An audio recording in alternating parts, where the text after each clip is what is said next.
Start in the name of Allah, who is the most beneficent and merciful. Assalamu alaikum, welcome back to my YouTube channel. Seher is here.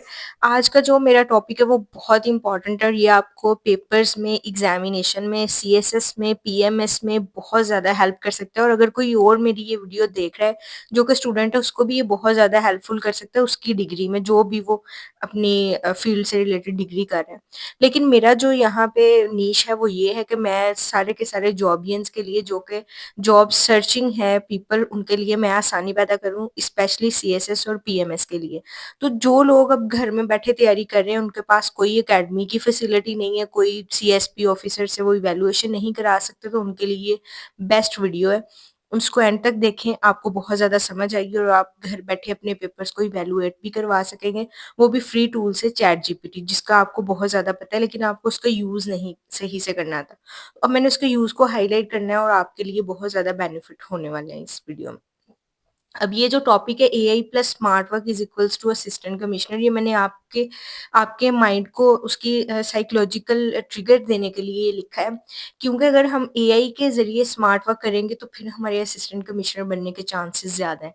अब chat GPT आप सबने login किया होगा sign up के बाद, तो आपने उसी से अपने पेपर्स इवैल्यूएट कराने हैं, चेक करवाने हैं, वहीं से आपने फैक्ट्स एंड फिगर्स जो हैं वो कलेक्ट करने हैं और अपने पेपर को इम्पैक्टफुल और पावरफुल बनाना है। आपने उसी से ऐसे राइटिंग भी करवानी है, लेकिन जो आपको ऐसे राइटिंग चाहिए वो नहीं जो आप उसको कह देते हैं जी ये 1000 वर्ड्स का, ये 5000 वर्ड्स का एक ऐसे लिख दो, तो वो आपको सिंपल सा बच्चों जैसा ऐसे लिख देता है। ऐसे नहीं, मैं आपको बताऊंगी आपने उससे कैसे अपने लेवल का ऐसे जनरेट करवाना है। उसके बाद प्रेसी राइटिंग में ये आपको हेल्प दे सकता है, फ्लो चार्ट्स में आपको हेल्प देगा, और इसके अलावा भी मेरे पास 2-3 टूल्स और हैं जो कि आपकी हेल्प कर सकते हैं। वो नेक्स्ट वीडियो में करूँगी ताकि आपको ज़्यादा जो है ना वो मिक्स ना चीज़ें हो जाए।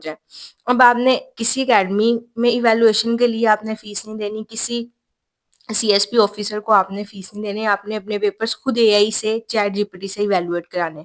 अब डेज कम है तो आपने अपने टाइम को समराइज करना है, आपने अपने टाइम को बचाना है, लेकिन चीज़ें ज़्यादा आपने कवर करनी है। उसमें सबसे बेस्ट ये है कि आप चीज़ें लिखें, रिटन प्रैक्टिस अपनी स्ट्रॉन्ग करें, क्योंकि पेपर में बैठ के हमें चीज़ें बहुत सारी आ रही होती हैं लेकिन हमारे पास टाइम कम हो रहा होता है। तो आपने अपनी चीज़ों को प्रेज़ेंट करना है, ज़्यादा डेटा को आपने कैसे जल्दी-जल्दी प्रेज़ेंट करना है वो आपने सीखना है, ठीक है? यही जो है एग्ज़ामिनर ने देखना होता है कि आप प्रेज़ेंट कितना ज़्यादा कर रहे हैं और प्रेज़ेंट किस वे में कर रहे हैं, कितने अच्छे वे में कर रहे हैं।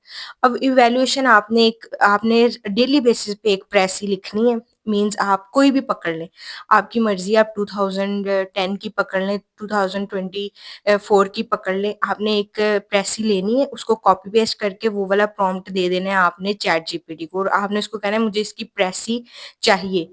अगर तो आपने एक आइडिया लेना है पहले कि वो आपको प्रेसी कैसे दे रहा है और आपने ये भी उसको कहना है कि मुझे इसका एक टाइटल भी दो, ठीक है? अब आप 2-3 प्रेसी उससे लिखवा लें और उसकी पहले प्रैक्टिस कर लें। अगर आप पहले से प्रैक्टिस कर रहे हैं, आपको समझ आ जाती है एक प्रेसी लिखने की, तो आप खुद से प्रेसी लिखें, पेपर पे उसको कंप्लीट करें और चैट जीपीटी को प्लस के आइकन पे, आपने उसके प्लस के बटन पे आपने दबाना है और आपने अपना वो पेज उसको इमेज के ज़रिए दे देना है, ठीक है? वो आपने उसको कहना है कि एक्ट लाइक एन, आपने प्रॉम्प्ट यही देना है कि एक एक्सपर्ट टीचर की तरह एक्ट करो, एग्जामिनर की तरह जो कि एफपीएससी का एक सीनियर टीचर हो, और ये मेरे पेपर को इवैल्यूएट करो, मेरी प्रेसी को इवैल्यूएट करो और मेरी जो सारी मिस्टेक्स हैं उसको हाइलाइट कर दो। बुलेट पॉइंट्स में पहले आप ऐसे देखें, फिर बाद में आप उससे दोबारा वो सारा लिखवा लें और आपने उसको ये कहना है कि शॉर्ट सेंटेंस ह्यूमन लाइक जो है वो करना, मुझे शॉर्ट सेंटेंसेस देना ह्यूमन लाइक, क्योंकि प्रेसी का जो है, हमारे टीचर्स जो है, एग्जामिनर्स जो है, वो ये पसंद करते हैं कि आप शॉर्ट शॉर्ट सेंटेंस बनाएं, आप ज़्यादा लंबे की तरफ ना जाएं, क्योंकि जब हम ज़्यादा लंबे की तरफ जाते हैं तो फिर क्या होता है कि हमारा जो है ना वो सेंटेंस का स्ट्रक्चर खराब हो जाता है। तो आपने प्रेसी में लाजमी शॉर्ट सेंटेंस रखना है, ये पहला रूल है, ठीक है?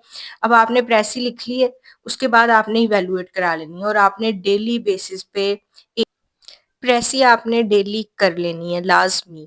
अगर आप एक नहीं डेली बेसिस पे करना चाह रहे हो तो 2 डेज़ के बाद एक प्रेसी आपने लाज़मी करनी है, क्योंकि हमारा जो सीएसएस है वो एससी और प्रेसी के ऊपर अटका है। अगर आपने प्रेसी में कोई भी गलती करते हैं तो फिर आपका वो सारा ही प्रेसी का पेपर, चाहे आपने वोकैब्युलरी और बाकी सारा कुछ करेक्शन वगैरह सही भी किया है, एग्ज़ामिनर ने आपको फ़ेल कर देना है।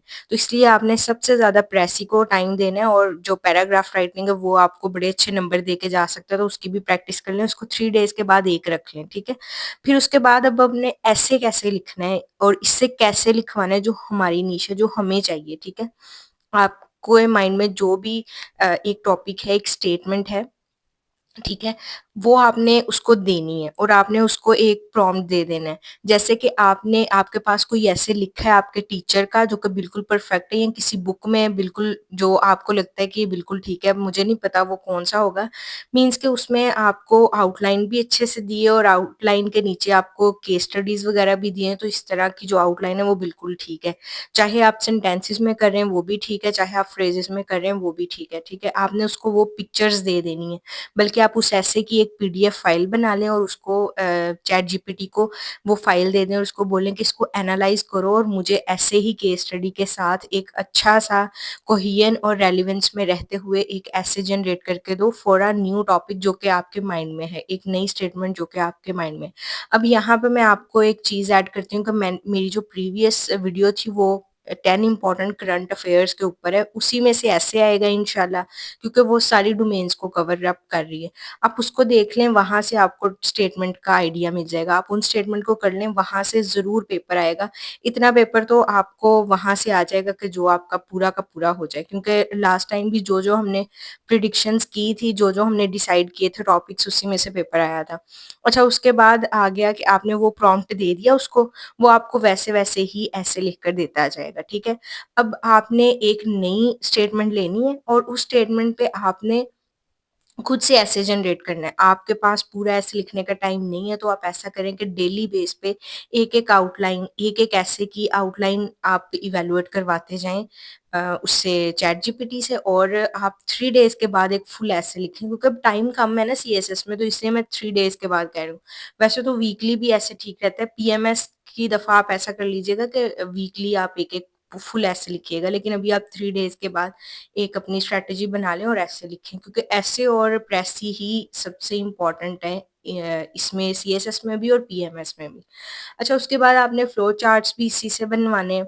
अच्छा फ्लो चार्ट्स आपने क्या करना है कि फ्लो चार्ट्स बहुत अच्छे नंबर दे के जाता है। हम ज़्यादा चीज़ों को एक फ्लो चार्ट के ज़रिए टीचर को जो भी चेकर है, उसको हम बता देते हैं कि हमें ये पॉइंट्स भी पता है और हम आपको एक फ्लो चार्ट में बता रहे हैं और उसको अच्छा भी लगता है उसको देखना, उसको इवैल्यूएट करना क्योंकि वो भी आसानी जा रहा होता है। उसे एक पूरा पैराग्राफ, इतने लंबे पैराग्राफ पढ़ना और फिर उन्हें समझना कि कहना क्या चाह रहा है बंदा, तो फ्लो चार्ट उसको जल्दी से समझा देता है।